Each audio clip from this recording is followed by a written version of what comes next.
Planning Commission meeting for the City of Royal Oak. Before we get started, we'll introduce ourselves, starting to my left. Dan Godek. Actually, I'll wait a second for the person to the left. Gary Casada. Dan Godek. Thank you. Charlene Douglas, Mayor Pro Tem. Ann Vara. Tim Twing. Ann Beaky. Dave Gillum, City Attorney. Thank you, Dave. Okay, so let's go on to item B, which is the approval of our minutes from December 11th, 2018. Is there a motion to approve? I motion to approve. Motion by Ms. Beaky. Is there support? Second. Support by Ms. Douglas. Any discussion on these minutes? Okay, not seeing all those in favor say aye. Aye. Any opposed? Minutes have been approved. Okay, item C is a public comment on non-agenda items. Is there anyone here that would like to come and approach the Planning Commission on an item that is not on this agenda? Okay, not seeing, we'll close the public comment on non-agenda items, and we'll go to item D. This is new business. This is a public hearing. It's a conditional rezoning from one family residential to multiple family residential and associated site plan SP 190101. This is to construct 10 multiple family dwelling units within 2 buildings at 414 Oakland Avenue. Mr. Twing. Thank you. As you indicated, this is a request for a conditional rezoning of the subject site as you listed it. Some of you may recall that you saw a similar request back in 2014, early part of 15, for fewer units. As the report indicates, at that time it was for 3 units. As you indicated in the lead-in, the petitioner is proposing 10 with this request, based on the submitted site plan. There are several site zoning deviations that you'll find in the report on page 5 of 7. Probably is the best way to look at them in terms of the table or chart. Just very briefly running through them. The site size would allow a total of 4 dwelling units under the multifamily standards, and you'll see the differences there for 10 in terms of the square footage that would be required under multifamily. There's also indication that the roof line or height of the building would be 31 feet, although the elevations show them at 30. There is a note for 31, so staff is looking for clarification on whether that's a deviation from the petitioner or not. They don't jibe between the drawings and the notations. Setbacks, you'll see the east side yard setback. All of the setbacks for multifamily are listed at 25 feet. You'll see the east side, west side, and north rear yard don't quite meet that, and those numbers are listed there as well. The minimum distance between buildings is required under, again, multifamily at 20 feet. What's proposed between these 2 buildings on site containing 10 units is 10 feet. The next item is really in regards to screening of the east property line. The petitioner is proposing 13 to 14 deciduous trees. The site plan includes 13, while the landscape plan has 14 on it, rather than a masonry wall or evergreen screening. They're deciduous trees. The last deviation is in order under the zoning requirements for driveways. 2 ways are required to have 20 feet in width. The petitioner in this case is asking for 18. You'll see a notation in the report that the fire marshal has reviewed the plans and doesn't have any objection from an access point or access concern from their point of view. Those are the deviations that you should consider as part of this request and going forward based on the submitted site plan. In terms of landscaping, you'll see that there is a note in there that there were several trees removed between the prior owner and this petition. They are proposing sufficient to meet the replacement requirements. Really, if you're happy with the landscape plan, you can approve it, or if you're not, you can direct staff and the petitioner to make whatever corrections you'd like. I think that's the summary of my report. Because this is a conditional rezoning, it's a recommendation to the city commission. You have one document, one action to be taken. We've included in the staff contingency page all of the items listed as if you approved it as submitted. So anything that you require changes from, we'll have to change those contingencies. I guess I'll stop there. Any questions for Mr. Twing? I have one. I'm sorry if you've mentioned it and I wasn't listening properly, but when this was approved back in 2014, is this an entirely new applicant Yes. plus the new application? Right. So, okay. Well, it also lapsed. Technically, on a conditional rezoning, there's an agreement when it goes to the city commission that if they don't construct it within a certain period of time, it reverts back to the prior zoning. Okay. So But nobody from that is a part of this new? I don't believe so, no. Okay, okay, thank you. All right, yeah, Mr. Casano. One question for Mr. Twing. The distance between the buildings, you're talking about the distance between this building and the building to the east being less than 20 feet or 10 feet? I'm The sorry. distance between buildings? Yeah, I'm looking Yeah, at it's, your chart. Which direction of which buildings are we talking about there? I'll pull the plan up.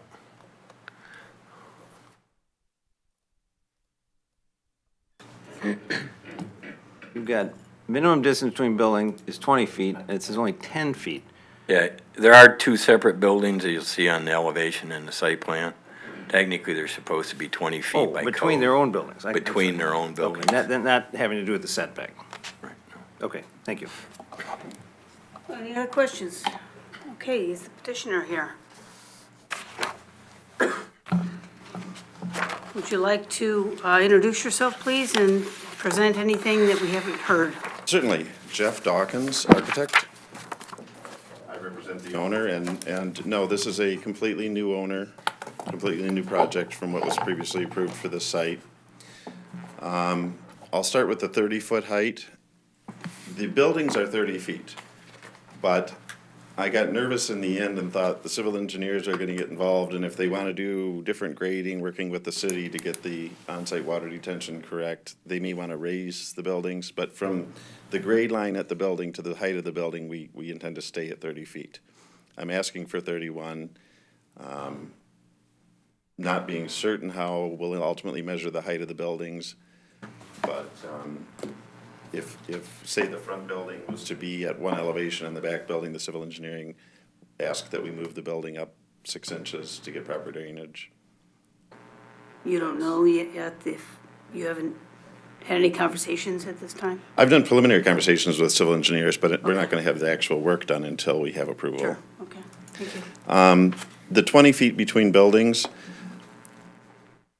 I think that's a little old-fashioned, especially for downtown. Code requires 10 feet. I do quite a few multifamily developments in Colorado, and 10 feet is the norm there, and I feel it's appropriate. I had another note here. Oh, the driveway width. We did a similar development down the block, and I met with the fire marshal at that time, and he said that he would not pull a fire truck onto the property. Therefore, he'd be very happy with 18 feet and a hammerhead turnaround in case the ambulance driver did want to turn around. He was comfortable with that. So that's the 18 to 20 foot driveway width. When we were designing this building, we used a study done by the city, the Target Market Analysis, 2017. Are you all familiar with that? And this design seems to fit the criteria that they were listing as something that's needed by the city.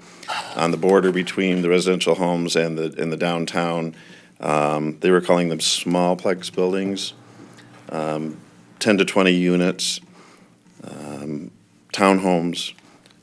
not only did they feel it was appropriate, but they felt that there wasn't enough supply of them. So that's the direction that we went. By doing parking on the first floor, we get them raised, and one of the items that was in here as well was either terraces and or rooftop decks. We're looking for both.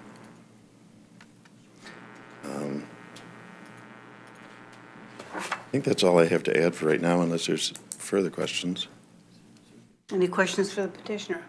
Ms. Beaky? I have a question. Why put the 10 feet in between the two buildings at all, given the fact that you could create a bigger buffer like in the back of the building, since there's single-family homes behind that area? I did a set of townhomes on 11 Mile Road in Dorchester and was working with Mr. Twing at the time, and I had one long building, and he suggested at the time that two would be more comfortable looking, and I felt he was right on that one. So There's a little breathing room. a little between. breathing room, Okay. Just curious. yes. Mr. Casada? I'd like to ask about the interface between the east side of your building, looks nice, with the patios on the, to the east. There's a few of them there. And I'd like you to talk about how you see the barrier working there, and have you spoken to the people who live in those units? I know that Mr. Colburn, property owner and currently potential developer for the property, he may bring somebody in with him, has tried to make contact. They haven't. Where those patios are, we would be okay with putting a wall in those areas. I just felt it was multifamily, and I didn't think that we needed to fully separate them. But you're right, I was walking the site the other day, and I thought, those terraces, maybe where those patios are, maybe we do. So we wouldn't be opposed to a Yeah, wall. that's where really those the patios only, are. I mean, you, on the west side, there's single-family homes, but there's a lot of space there, and you're putting the. There's a good drive buffer. there. On the east side, that's where supposedly people will have activity. They'll have their patio there, but they'll be looking in, some of the units will be in close proximity to the existing unit. I did mean to bring that up, but when I was walking the property the other day, I did notice, really kind of for the first time, those terraces were there.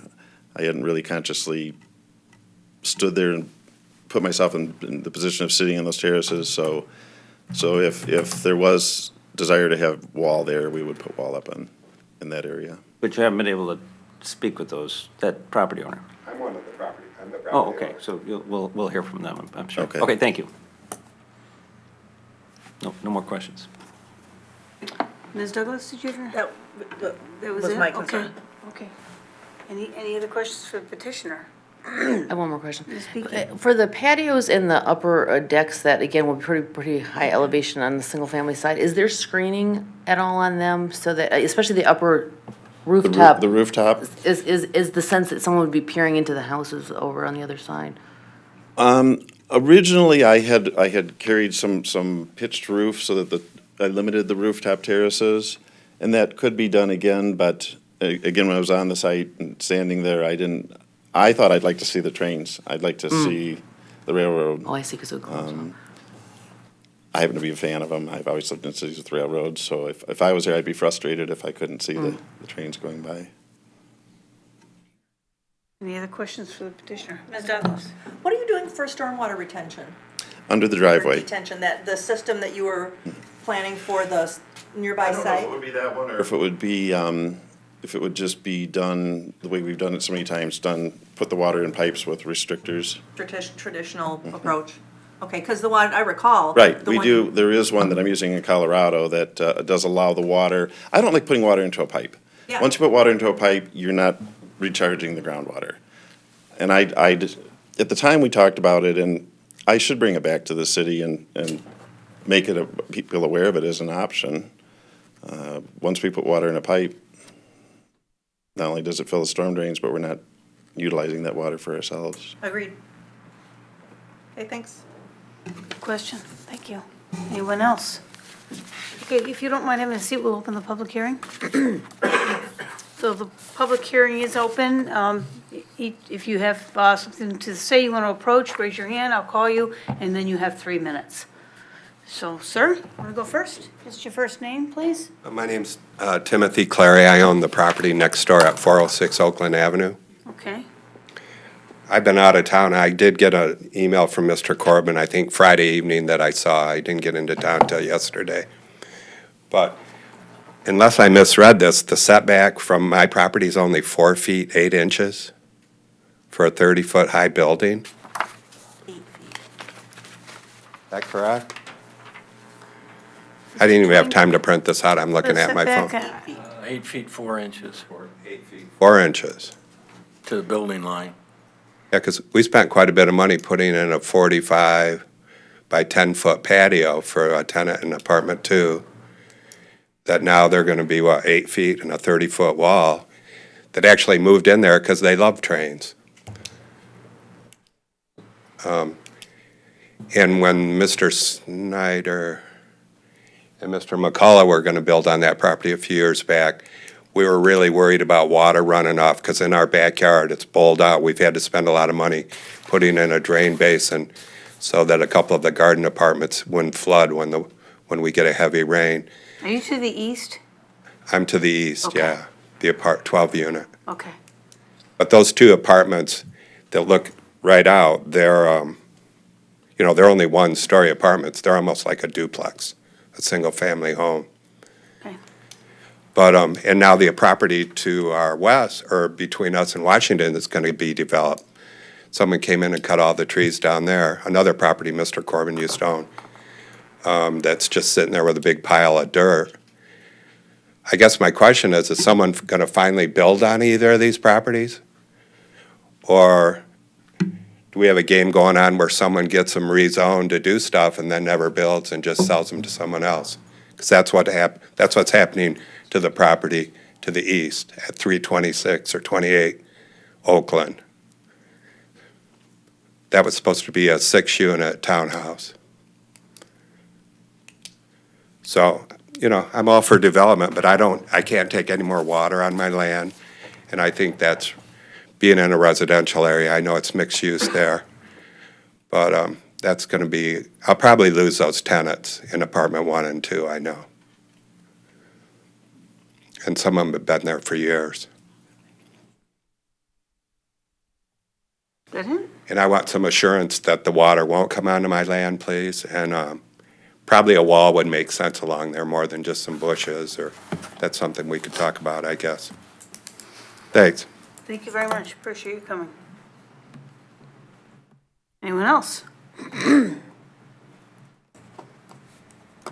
Okay, then we'll close the public hearing. Bring it back to the side of the table. Any further questions for the petitioner? Or discussion? Ms. Douglas? Yes, I'm inclined to require the petitioner to put a masonry wall up, at least from the north edge of the property up to the parking lot that's to the east. That is, it might be more attractive to put deciduous trees there along that parking lot. But if other commissioners wanted a masonry wall all the way along, I wouldn't complain about that either. You'll notice I asked a question about water retention and detention. I think that speaks to Mr. Cleary's concern. Certainly you need to look into your engineers to make sure that all of the water that's supposed to be on your site, stays on your site. The 8-foot setback on the other setbacks I'm not worried about. The 8-foot setback is ungenerous, but on the other hand, this is an area that, as the petitioner points out, is ideal for the kinds of housing configurations that our housing study called for, and it does seem to meet a need. I'm also glad to see that he's providing 2 parking spaces per unit, because that's been an issue in other parts of the city, and here we've solved that problem on a street where that's filled with cars during the day because all of the post office workers park on that street. So that's kind of my thinking. This says 4 feet, 8 inches. Anyone else? Our document says 8 feet 4 inches. further discussion or questions, or is there a motion? I have one more question. Given that you were saying you were walking on the space and looking again at the setbacks and things, would there be any way to reconfigure slightly? I don't know if there is a way, either to use a shared driveway for access that would use something that's already nearby to I'm talking about his property. I don't know if that makes any sense whatsoever. Or, I'm just curious, everything being in straight lines, does it make any difference when things are a little bit modulated? Because a lot of dense development, sometimes that helps with some of the privacy issues a little bit. And I know it's harder to build that way, but I lived in Colorado also, and there's a lot of dense development that helps a lot sometimes. I don't know, just those thoughts come to mind. Colorado was requesting and requiring staggered, and then actually through some of the work that I've done and shown them projects that were staggered and that were not staggered, they've drawn back a little bit on that, that they find it's okay if they are straight. And we really can't move the buildings because of life safety with one driveway, and I don't believe, and I'm not going to speak for the city, but I don't believe that they're a fan of shared driveways. Oh, maybe not. But I did want to add that we would add the wall. We'd be happy to do that. And law does require that we keep our water on our property. We would work with the engineering department to make certain that happens. I've lived in Royal Oak my whole life. I understand water issues. I don't want my neighbor's water. Mr. Casada? I was just going to say that I'm sure the statutes, applicable statutes require you to keep the water on there, but obviously you understand, despite the statutes, it happens all the time. It's also a tort, besides being a statutory violation to shed water on somebody's property, and it happens all the time. So obviously, the concern, I think, was a well-placed one. Sounds like you're addressing it. My intention is to hold the driveway down and have the water go to the driveway, and then that's where we retain the water, or detain the water. Plus the wall, putting the wall there will help retain water on your side, and then the driveway there has a curb already. So I think putting the wall there will then resolve any issues on that regard, to my mind. And if there wanted to be something something, if we're looking at approving this, that engineering be made aware of water issues and that they sign off on, specifically, there's some sort of language that says that's a point of contention to make certain that the water stays on the property and is handled properly. Thank you. We have the opportunity to do it now. We're building new. Ms. Douglas? Question for Mr. Twing. Conditional zoning means that we cannot make any requirements of the petitioner other than what they propose. Does that apply to, when we talk about, for example, wanting a wall instead of screening, is that just part of the site plan?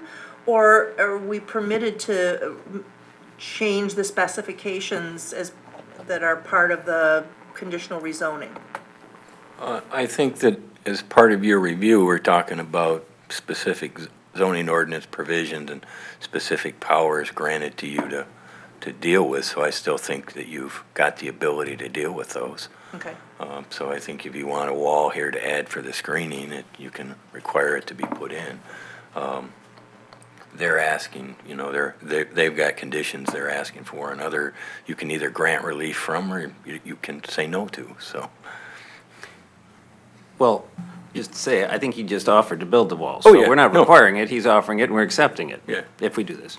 So, That's how I see it. If I might say one thing, the way I've done it before with the city is if you've had requests, I change the drawings and then bring them to planning for them to administratively verify that the changes have been made.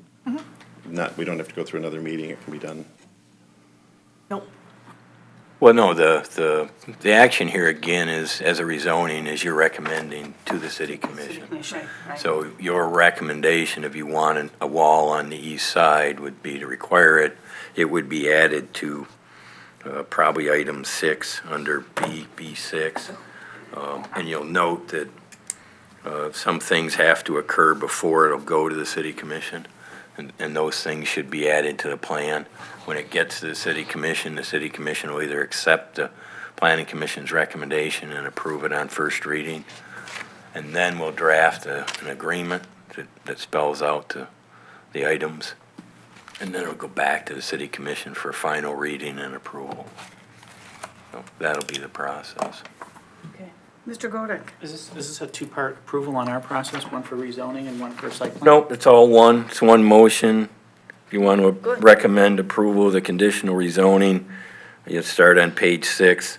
The only item I'm hearing you want to change would probably be item B6, where the screening in the form of a 6-foot masonry wall shall extend from the north property to the front setback line. The parking lot, I think, is what was intended. Well, technically, you don't want it in front of the building, so I would say the front setback line of the building, so it matches the wall on the other side. Or do you want it to the parking lot? I was thinking just to the parking lot, Okay. because then that kind of visually opens and lightens up the space a little bit, rather than having that wall come all the way down to the front yard setback. But I'm not, married to that idea, if there's reasons to not do it that way. It's your motion. My only point was that I think you should add it to item B6. It'd be the only change. I like your suggestion.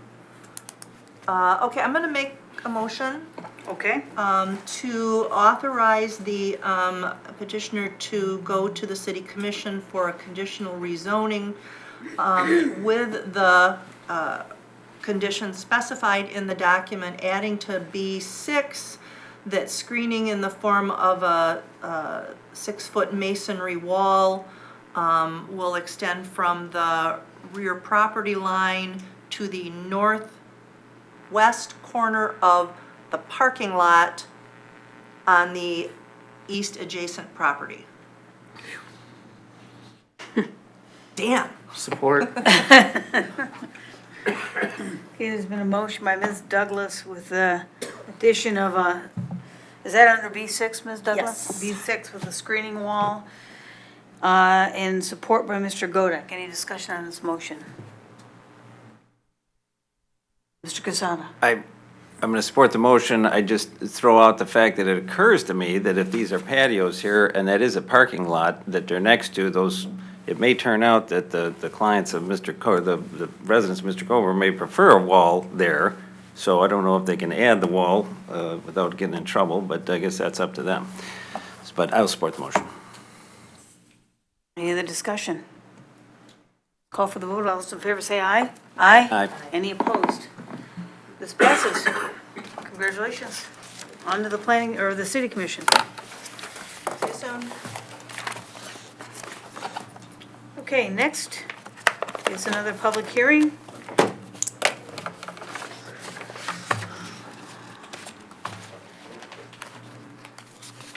It is a special land use and site plan SP 190102 to connect a restaurant with alcoholic beverage service for the in-season Café at 500 East 4th Street into adjacent office and storage space at 502 East 4th Street.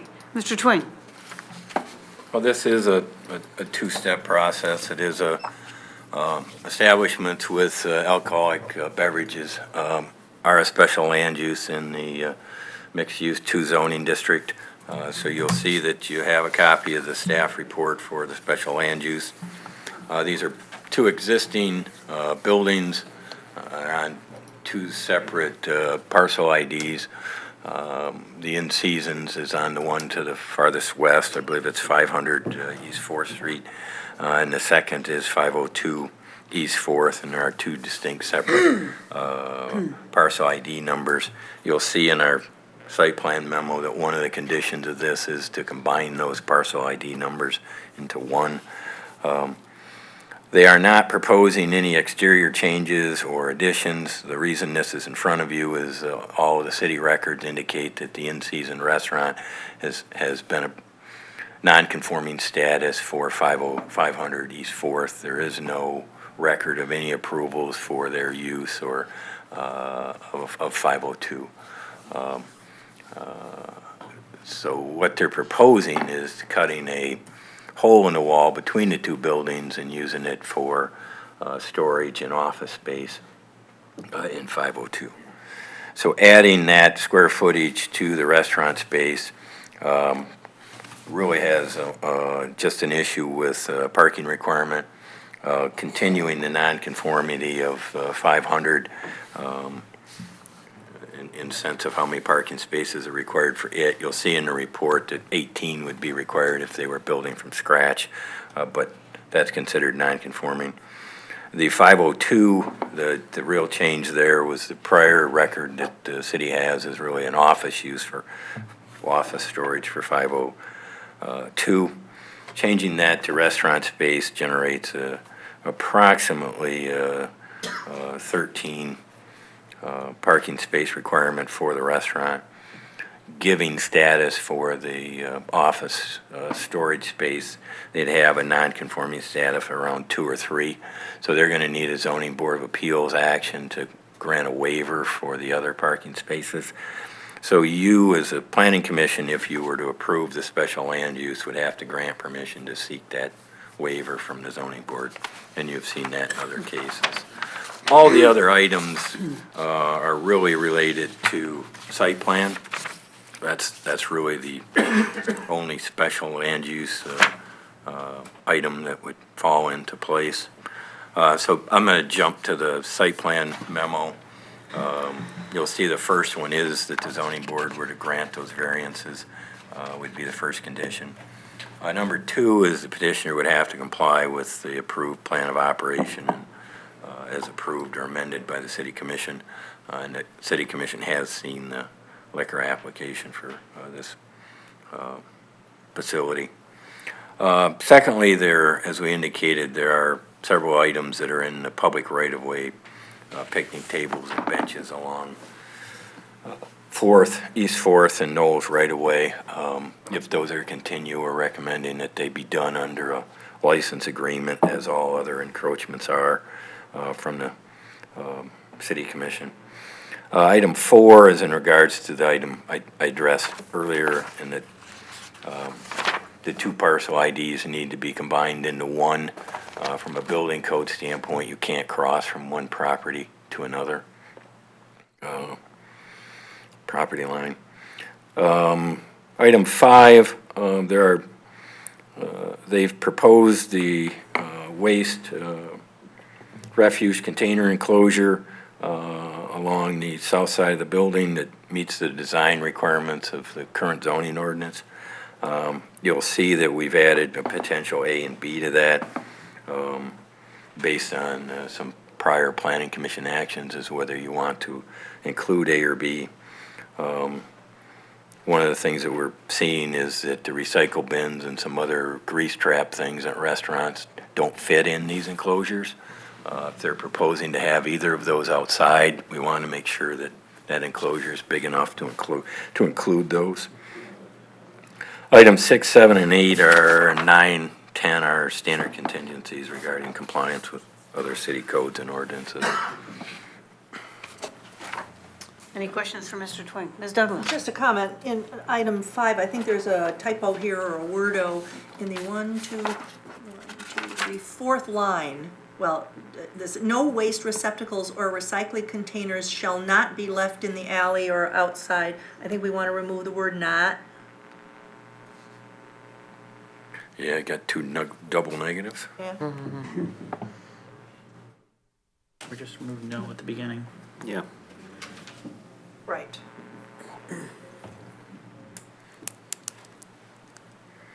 Anything else for Mr. Twing? Is petitioner here?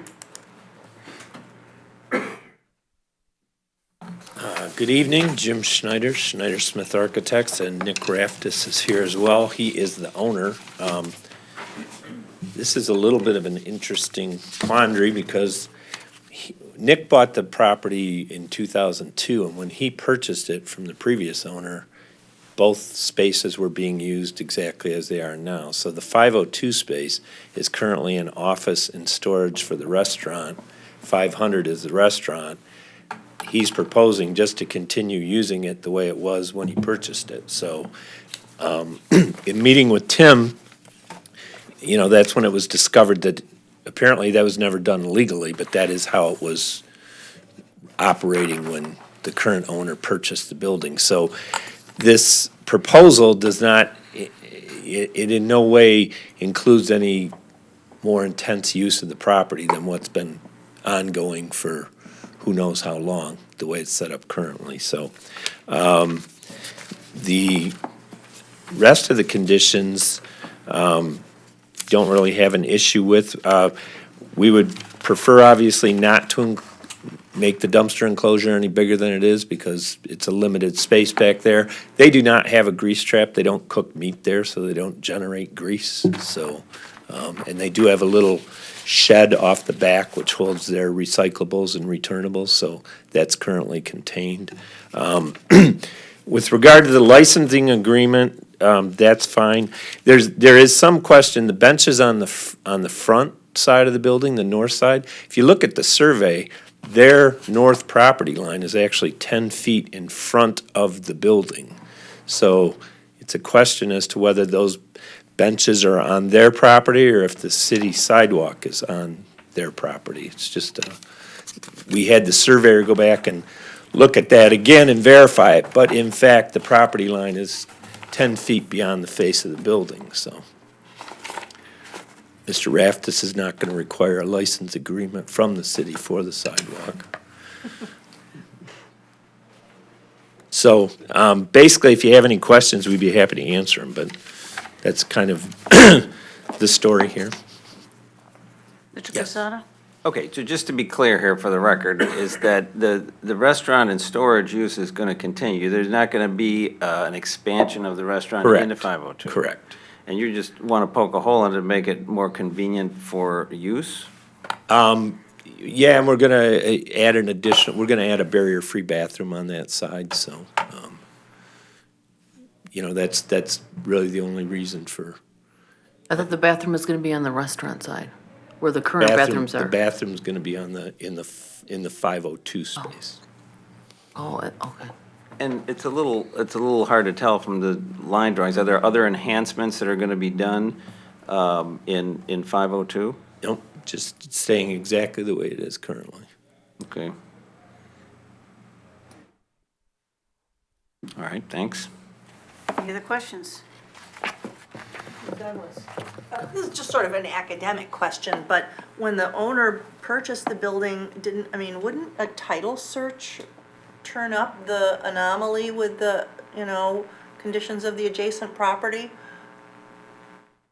Assuming that he purchased both properties, I don't know that the use would have shown up in a title search. No? Ms. Beaky, did you have a question? I have a question. With regard to some things like the sign on the top of the roof or the use of the picnic tables, which I don't know how long that's been there, but it's been there since I've been to the restaurant over the last 15 years. Are some of things like that grandfathered in terms of use? You said there's no record of the use, or does the owner and the petitioner, you just assume you're gonna put these things right and get the licensing and waivers that you need because they're not existing? Yeah, he would get a licensing agreement if he chooses to keep the picnic table there, certainly. I have a question for both, I guess. I noticed also that somebody has put planters and groomed the Knoll side of the street. I assume that's in season that's doing that, yes? I think that's been there for years, and Does that need a license is my question. I mean, because it looks nice. I think it's tastefully done and charming that you guys do that, but does he need a license for that as well? Anything that's gonna be in the right of way as an encroachment is gonna need a license agreement. If the survey is on their property, then no, it won't. Okay. But Well, I wouldn't. anything that's in the right of way will. there's like a raised bed on the Knoll raised Street bed side. that has- And I don't know if that was done by the city at some point or if that was done by the previous owner. As far as I know, it's always been there since. I assume in season maintains it? Yeah, I believe they do. Okay. Thank you. Yeah, I would hope the license wouldn't be too hard to get for something like that, but. Just so I can comment, for the character of the neighborhood, I think it looks nice that those I things think it are looks there, and great. so Yes, I hope it's. I agree. Any other questions for the petitioner? You don't anticipate the parking being an issue, because the parking on Fourth is so easy. Again, It's never been, right? There's no change here from how this place has existed for 30-plus years, so there's no more intensity of use, no more additional seating or anything like that, so I don't believe it should be a problem going forward. Mr. Casada? Just a quick question. I'm just curious, you guys have plans to do some upgrades at some point in the future? I mean, it's a charming place, but I'm just wondering, curious. I would let Nick address that. I mean, we've been working on this for about a year with him, looking at his options and things like that. You know, he may consider doing some cosmetic things inside. One issue with this property is it's grandfathered in as it is. You have to be careful with this, you know, any restaurant that's this age, you have to be careful with because of the age of it. If you go too far, then you lose your grandfather on a lot of mechanical issues and things like that. So it becomes, you know, very difficult to try and improve it and make it work economically. So as long as he keeps what he's got, you know, it works fine, so. Just for clarity, that's from a building code standpoint. Correct. That's not from a zoning Correct, standpoint. not from a zoning I want to standpoint. make sure you guys understand there's a distinction. Right. And what Mr. Schneider's referring to in terms of mechanical and not upgrading the restaurant on the inside or some of those things are building code issues. Right.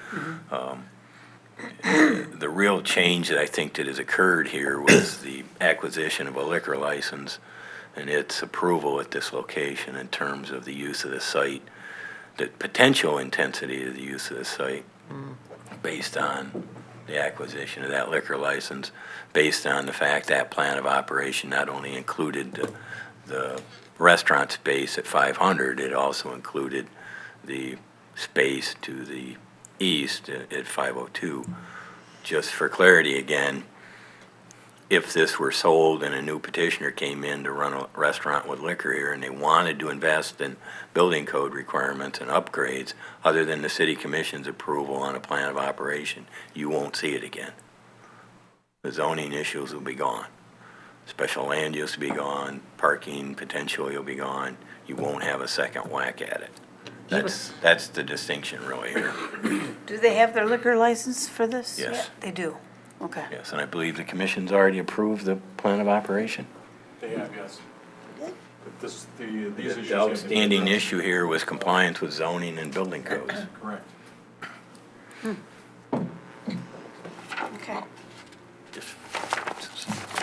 Thank you, Mr. Twing. Any other questions for the petitioner? If not, is there a motion? And this would require two motions, right? Did you have a public hearing on it already? Oh, I gotta open the public hearing, thank you. Whoops. Is there someone here? Yes, sir. Thank you very much, Mr. Twing. Sorry about that. Okay, you have 3 minutes, just need your name.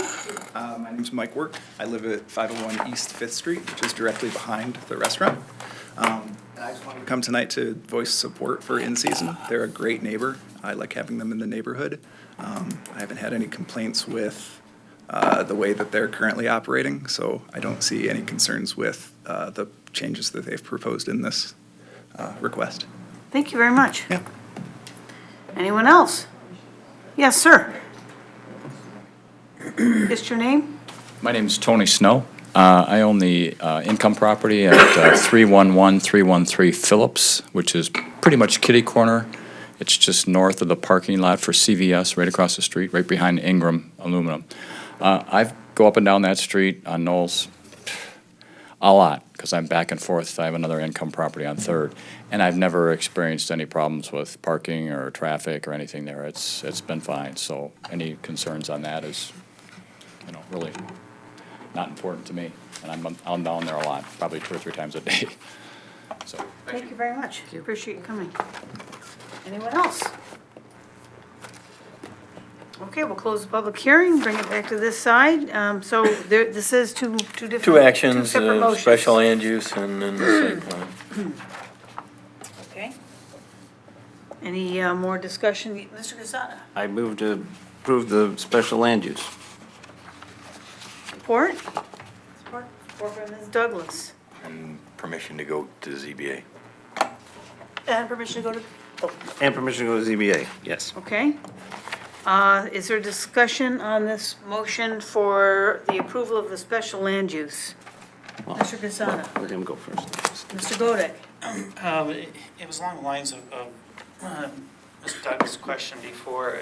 Is there any fine tuning to what's written here as to what the petitioner actually talks to at the zoning board of appeals, or it's their choice saying, we're not gonna touch the sign and,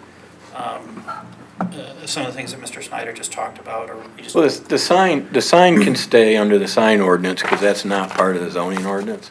It's a separate ordinance. So the sign can stay there on the roof until they want to request a new sign permit on the building somewhere. And then at that point, their option is either to take it down and propose a sign that complies, or come to you and seek a variance here, because you're the sign board, whether it stays or doesn't. Right now, it's being treated as the existing sign, so the sign's a separate issue from zoning.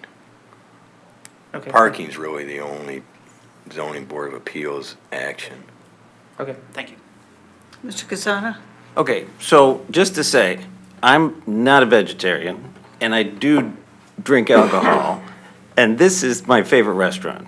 This is the best restaurant in town, seriously, in my view. And you're gonna add alcohol, it's not gonna make any difference. People are gonna come to your restaurant anyways, there's no more people are gonna come, or no less people are gonna come. So I don't think that's an issue. And so the parking follows that. I don't think it's gonna have an impact. If you're not coming for the food to in season, you don't even know why you're there. Well, Mr. Casada, in all fairness, the same people might just go more. They have to wait in line. That's true.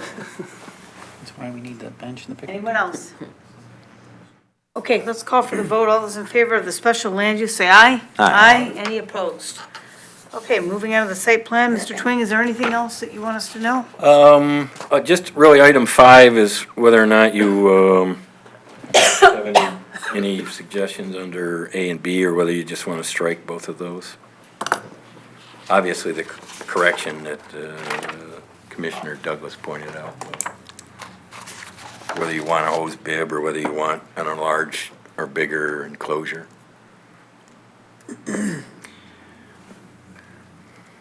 Frankly, I think it's covered under the first sentence and the last sentence, meaning that no waste receptacles or recycling containers can be left in the alley. So if there are, they're going to get hit with a violation.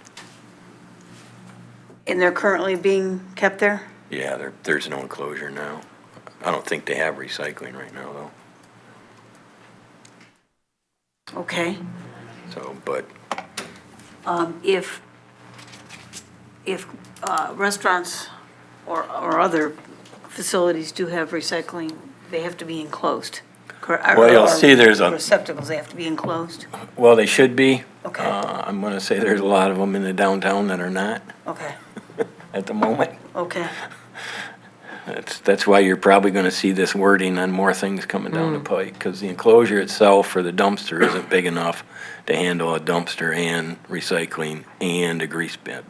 Okay. They tend to end up outside the enclosures.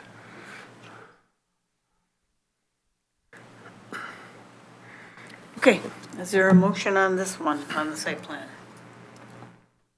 Mr. Casada? I move to approve the site plan with the amendments to number 5, that the enclosure, the planning commission has not found it necessary and advisable for the enclosure to be larger, and to change the last sentence to strike the word "no" at the beginning of the sentence. Okay, is there support on that? Can I ask a repeat of the change to number 5? Yes. That the planning commission has not determined it necessary and advisable for the enclosure to be enlarged, because that's the question in there. Okay. And then to strike the word "no" at the beginning of the last sentence, because it's a typo.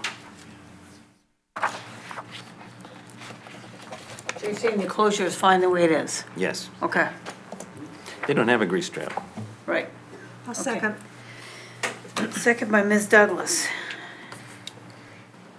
Any discussion on the site plan?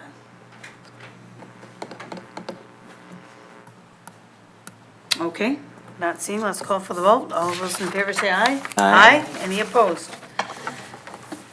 Approved, congratulations. Thank you very much. Great restaurant, great food. You're gonna have great beverages too. All righty, moving on to other business. This is a 2018 report. Mr. Twing, is there anything that you? No, it's just informational. It's just a- Informational report, okay. It's just what occurred and kind of summary of what the planning commission reviewed and looked at. Okay, this is nice, thank you. Ms. Douglas? Well, yeah, I do want to make sure that we follow through with the city commission's directive that all planning commissioners participate in some form of training. Having missed it last year, let's not miss it this year. I'll point out that the Michigan Association of Planning has their Planning and Zoning Essentials Workshop on March 14th in Taylor.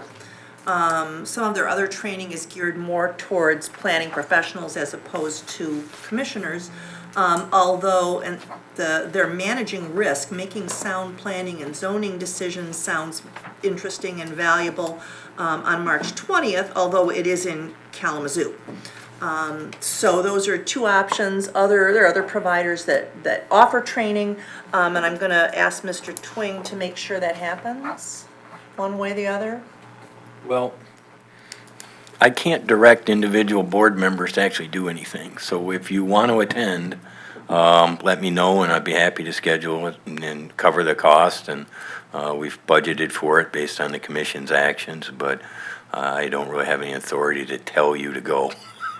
But if you don't go, the city commission or the mayor does have the authority to remove you from office. I'll leave that up to. Mayor, he's not here, so I can bandy that about. Mayor Pro Tem, are you? I am. There you go. But, Hey, so, I'm in charge here. That's right. anyways, Mr. Godek. we and can Mr. certainly Twing. remind everyone and try to help you get there and things, and I think it's a good opportunity, and like I said, we do have a budget to at least let people attend at least one time a year, so, Right.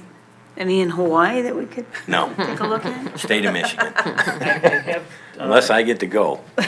Sure, why not? actually, being fortunate to be up here for the last 8 years. I've taken the essential class twice, and I recommend it highly. I still have the materials, and I look at it once in a while. It's a good class. Thank you. Mr. Casada? So I was going to comment that I was actually sort of unaware of that rule. I think it's a good rule, too. I've taken the Essentials course. I think I took another one. But I also, on the recommendation of somebody, probably at this table, went to the convention, the MAP convention in September. Had lots of interesting and informative seminars.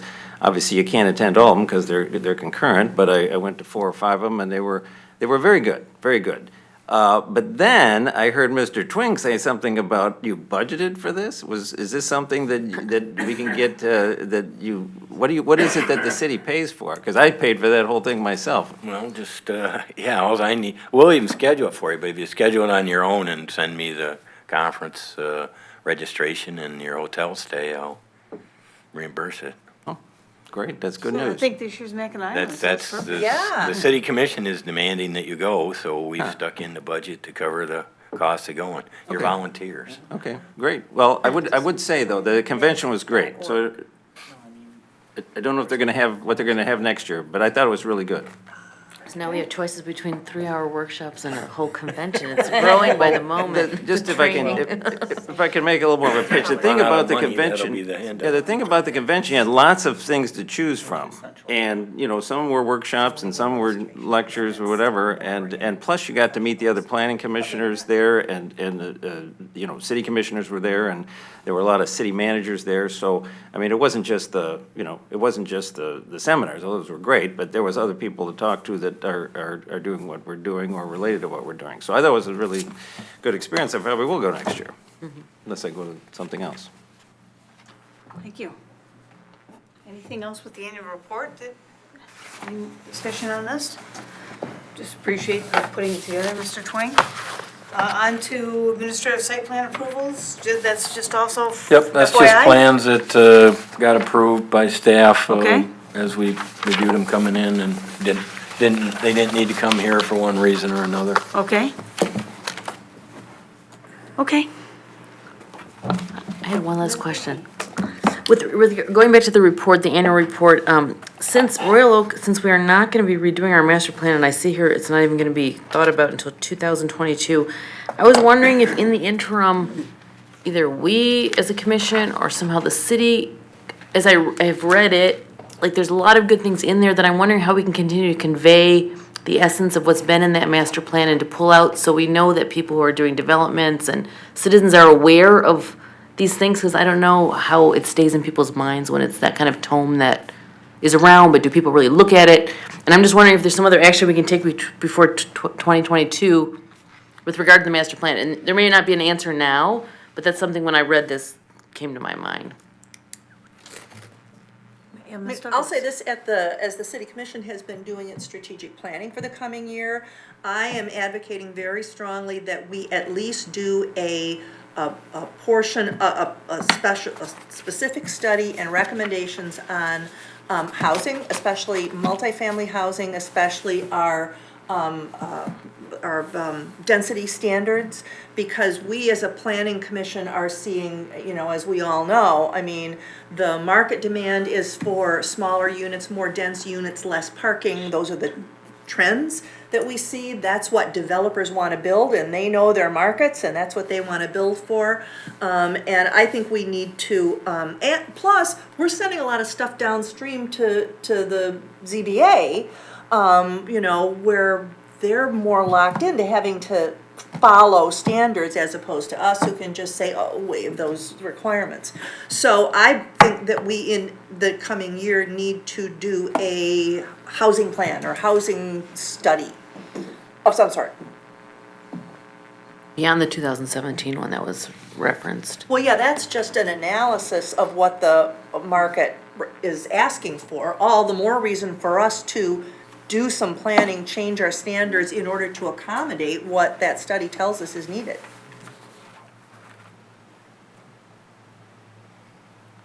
Anything That's else? great. I would love to see something at multimodal transit stuff in there too, but I'm not in that discussion, so. Anyway, I just like to see that we highlight what's in the master plan as much as possible. Okay, That's all. there's nothing else, is there a motion to adjourn? One more thing. Oh, Ms. Douglas, I'm sorry. So for the past several years, I've served on the Michigan Municipal League's Transportation and Infrastructure Legislative Committee, but I have just been appointed to their Land Use and Economic Development Committee, so Oh, congratulations. thank you. So you're doing both, or you're being? No, I'm moving from transferred? one to the other. Okay, Is that a promotion? That's a lateral. more pay? Yeah, more pay. No, but it's a lot more relevant to what I do here. Although I've enjoyed working on transportation and infrastructure, I sure learned a lot along the way. But here I, bring more specific knowledge to the Planning. subject matter. Wonderful, Feel free to report at will. Okay, yes. How often do you meet? quarterly, Okay, that's doable. yeah. All right. If nothing else, is there a motion to adjourn? So moved. Support? Support? All those in favor say aye. Aye. Aye. We are adjourned. Okay.